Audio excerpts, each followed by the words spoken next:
Hey fellow learners. So today I'm going to tell you about some fixed phrases which you can use in your language and you can sound refined. So the first phrase is down and out.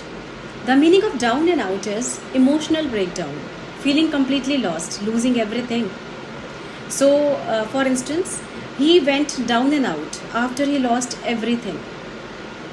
The startup was down and out in the first very year. Second is loud and clear. The message was loud and clear. Or if you are calling someone and you're asking him that, can you hear me? The person can say, yes, I can hear you loud and clear. So these are the two fixed phrases. And the third one is short and sweet. Short and sweet is to the point.